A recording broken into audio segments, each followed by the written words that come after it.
Hello, welcome to Lemon Series, where we talk anything and everything entertainment. I'm, of course, Lemon himself, Zeke Lemon, and this is my review for Monday Night Raw of August 5th, 2024. But before we get into that, let's get the house cleaning out of the way, shall we? I'm going to leave a like, comment below, let me know your thoughts on this week's episode of Monday Night Raw, and of course, hit that subscribe button as it helps me grow into my YouTube career. I would greatly appreciate it. Now, all out of the way, let's get into the review. So, the Raw After Slam is what I'm going to call it. SummerSlam is now behind us. It was a little bit of a reset show, I would say. Like I said, it was a show of angles on my review of SummerSlam, where there a bunch of different things happened. A bunch of the superstars are going in different directions. We have a new Judgment Day. We have a new IC champion. We have a new World Heavyweight champion. So how is Raw going to respond to the momentum that SummerSlam brought? Because that was one of the best SummerSlams that I probably have ever seen in my time as a wrestling fan. Although the year 2008 reminds me of a pretty good SummerSlam too. I think that was the card with Batista versus Cena and Edge versus Taker and the Hell in a Cell. But semantics, right? Let's get into it, shall we? I'm just going to come out and say it right up front. To me, this was one of the best Raws since Triple H has taken over. I will say it is the best Raw since the Chicago show on the road to WrestleMania, when The Rock came out and beat up Cody Rhodes outside in the rain. I mean, from start to finish, every angle was hot. And the biggest thing of the show was the crowd. The crowd played their part, and you know, they weren't like making it about them. They played their role. They booed who they were supposed to boo. They cheered who they were supposed to cheer, and it just made everyone come off so much bigger.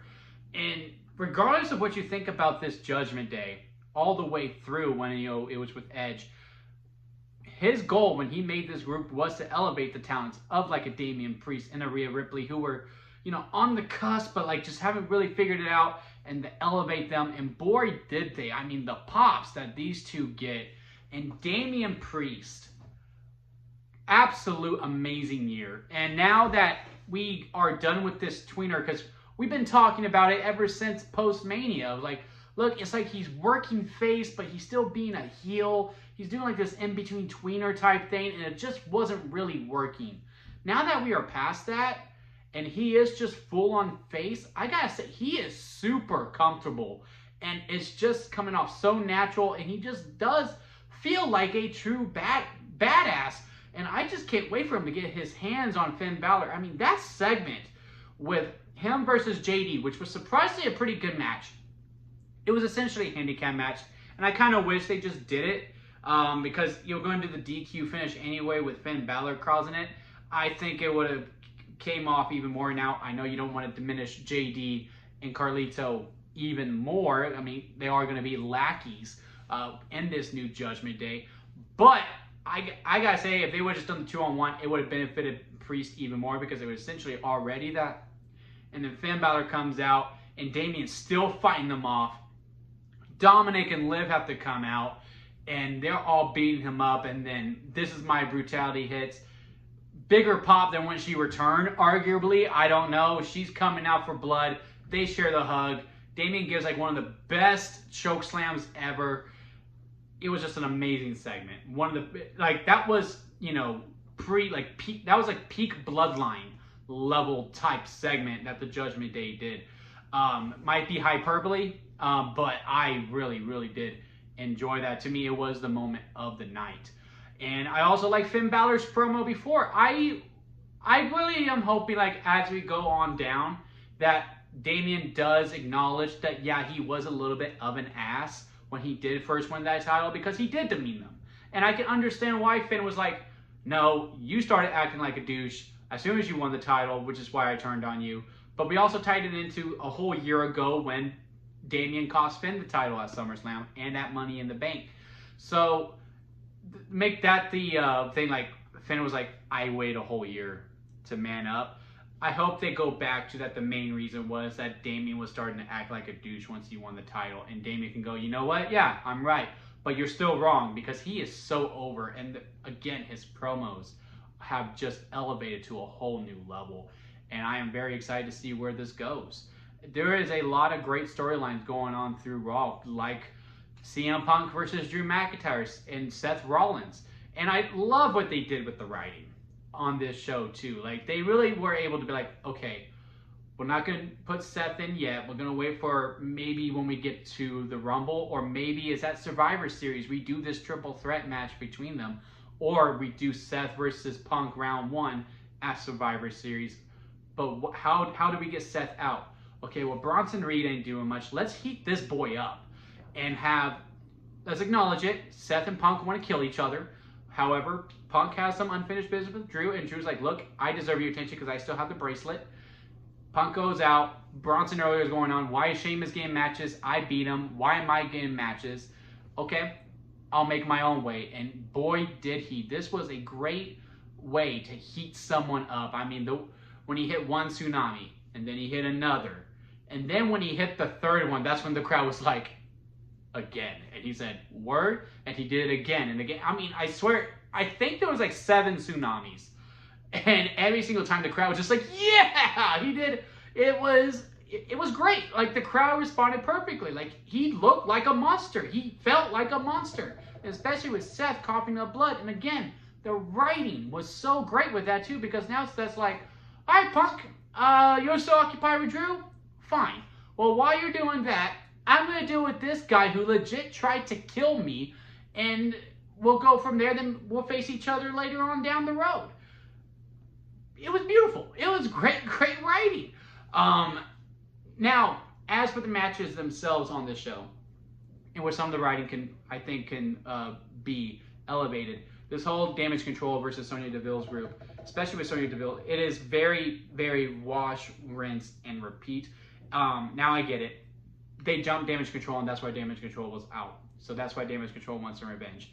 Let's have a promo off. Let's do something more than, all right, now we're going to have a one-on-one match. It's going to go on for maybe 2 minutes, and then the other 2 will jump, and then someone will make the save. It is the same thing over and over again. And the Io Sky versus Sonya Deville match, which I hope Dakota Kai is okay, because it was originally Dakota Kai, so I'm hoping it's just for storyline purposes to be like, how we didn't want to face Dakota. But that whole match was very fine to me too. I can't really tell you what really happened in it, because to me it was that kind of forgettable. And I also think maybe Sonya needed to win more than Io, but I was really looking forward to it, and I was very disappointed in that. And as for the other matches, I can't really think of any others. This was really all about the promos. Like, I love Braun Breaker's promo saying, this title was made for me. I'm not the hunted. I am still the hunter. I'm still coming for everyone. And I love the opening segment between Gunther and Randy Orton justifying, was it a botch, was it not? I don't know. But I still love how they're tying in the past to the present. And I think Randy Orton's a great first opponent for Gunther, and they explained it well. Now, hopefully someone from Raw goes over to SmackDown just to even it out, because we also had Austin Theory and Grayson Waller versus Awesome Truth, where they continue to tease both teams are going to break up. I don't know how much it's going to go, because I do think we're probably missing the peak.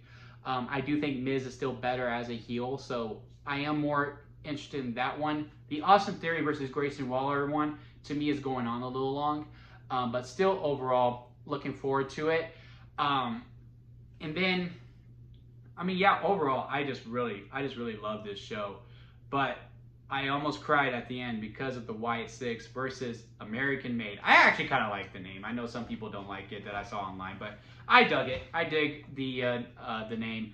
And honestly, I kind of dig the theme. I don't know why, because, the "You Suck" chant still work with it too. I know Gable took the pin. I think it's going to work out just fine with how the storyline is. He'll go back to Otis. Maybe we do Gable versus Otis at Bash at the Berlin, and Gable could get his win back there.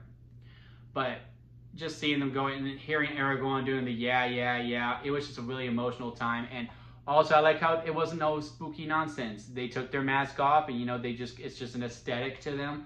And then they get in the ring and they have some great moments. I love Joe Gacy. He had a very good showing. I feel like they really focus on him a little bit, because we have seen Dexter Lumis before. He does have a little bit of a different style, and we're used to Rowan. I kind of wish Rowan was the one to get the 1, 2, 3. It would have just hit a little harder. Sorry about that. Harder to me if they would have done that. But Joe Gacy getting the pin was fine. Again, I really feel like they showcased him more since he was the one on NXT, while Dexter Lumis and Eric Rowan have some familiarity with the main roster. But yeah, overall, great showcase. I love that they had to use Shatter. It was a great entrance. Love that they got the win, and then they could continue on. Maybe we do Uncle Howdy versus Gable.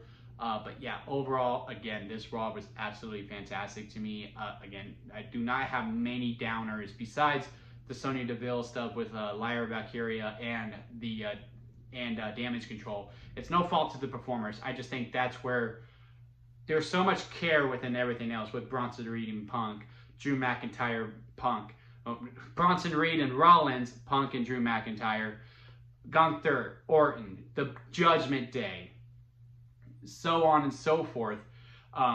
Sami Zayn and Jey Uso going for the like, where it just seems like, yeah, there's so much care there.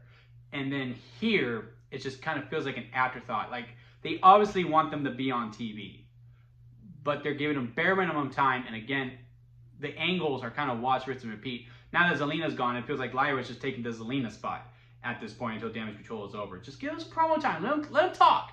Let them talk and, like, you know, just give us some more heat. Besides, I get it. Damage Control got taken out by Sonya Deville's group to make their statement. Let them talk about it too. That's all I'm saying, because right now it's kind of like 3 people versus, and there's 3 people here, so now they're going to fight. And now we're going to have this random #1 contenders match for the women's tag titles. I'm like, Jade and Bianca are still kind of feuding for them too on SmackDown over there. So what? So that's really the only downer. But besides that, fantastic Raw. To me, one of the best of the Triple H era, maybe the best of the Triple H era, but it was definitely the best show since the Chicago show on the road to WrestleMania. But let me know what y'all think about it down in the comments section. If you have made it this far, leave a like. I do greatly appreciate it. And hit that subscribe button as it helps me grow into my YouTube career. I would greatly appreciate it. Now, with all that out of the way, I am going to go head over to watch the Damien Priest documentary, and I will see you here next time at Limit Studios.